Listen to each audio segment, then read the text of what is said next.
take away the stone. So the stone's taken away, and for the first time in all 11 chapters of John's Gospel, Jesus prays directly to his Father. And it's not the prayer that you and I would have expected, and certainly not the prayer that Martha expected. Instead of saying, Father, bring this man back to life, he says, and he offers himself instead a prayer of gratitude. Thank you, Father. To resist the power of death and our anxiety over death, Jesus encourages us to be people of hope and gratitude, people who are aligned with hope and life. And so the second commandment he gives that day, Lazarus, come out. Now, Lazarus represents all of us buried in the tombs of our own making, and he's telling us to come out of our tombs. And when Lazarus appears and he walks out, he's bound up, right? That's what they did in those days. And he can't speak, he can't hear, he can't walk, all of which are actions essential to being who we are as Christian people. And then comes the third commandment, unbind him.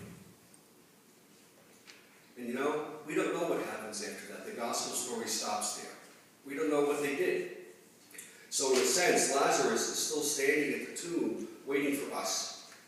For our mission today cannot be any clearer. It's to unbind ourselves and humanity from the shroud and anxiety of death and free ourselves in the life of Christ. The raising of Lazarus is present today in so many ways. It's the story of how we continue to unbind ourselves and others around us. It's the story of Dr. King and the civil rights movement. It's the story of Nelson Mandela bringing the people together in the face of death for freedom. It's the story of Dorothy Day and her Catholic worker friends fighting the increase of militarism. And there's lists and an endless list of things that we do in this place. The countless meals at Christine's Kitchen, angel food, mission trip, op shop, health and healing, lay Eucharistic ministers, Sunday school teachers, all these things that help us unbind ourselves and unbind those people around us. There's always going to be graves and binding cloths of fear. Fear of a sudden and dreadful diagnosis, fear of pain, fear of loss, fear of failure, fear of growing old and losing control of our surroundings, fears of being lonely, of being poor, of not being liked, being rejected, becoming useless, fear of life going wrong. But Jesus' boldness in calling Lazarus out of that tomb and calling us to be ministers of unbinding reverses that famous line that Dante said, "Take on hope, all ye who enter here."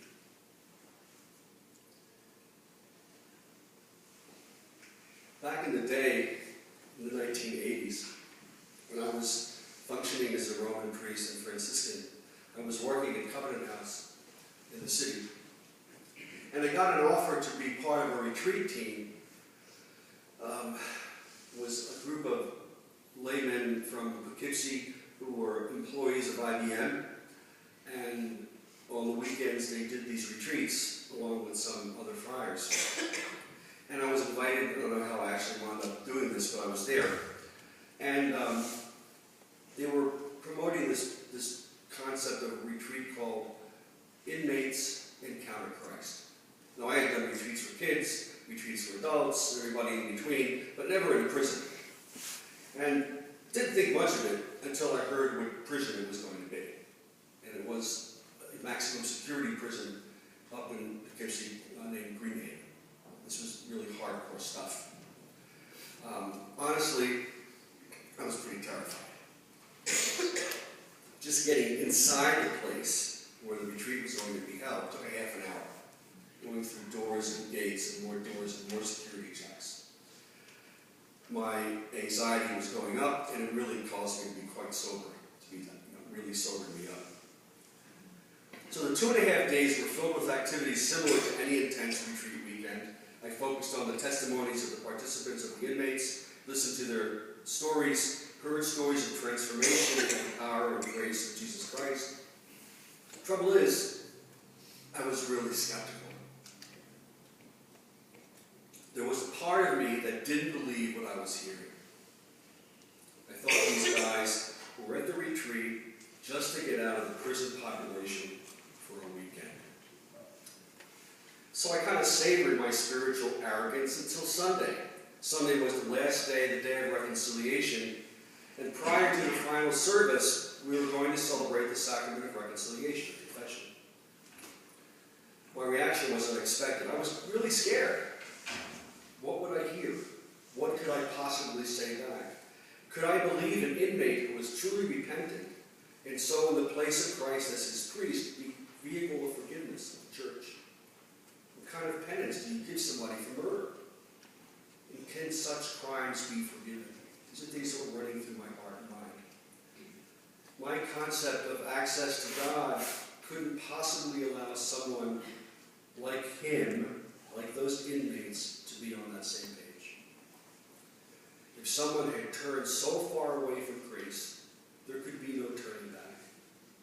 My personal framework wasn't in line with the themes of forgiveness throughout the gospel stories. So you're probably thinking by now, boy, I'm really glad I wasn't in this guy's parish. It's pretty arrogant. Yes, you're lucky to be an Episcopal. So, we celebrated the sacrament of reconciliation. I only heard one confession that day, surprisingly. It was a young man, 28 years old, who had committed murder. Now he was rendering to Caesar what was Caesar's. He had not confessed to any other person the crime that he had committed. He was tried and convicted, but he never had shared the why behind the story. He was raised Catholic, and he had gone down a road that led him to be where he was for the rest of his life. So it was probably in his mid to late 50s now. As this man bared his soul to me, no, pardon the expression, BS detector went off in my head. There was no phoniness. There was no manipulation. At his core, this man was really sorry for what he had done. And in that moment, Christ stood before his tomb and called him out. And it was revealed, his life and power over death was revealed. And you know what? It was for me as well.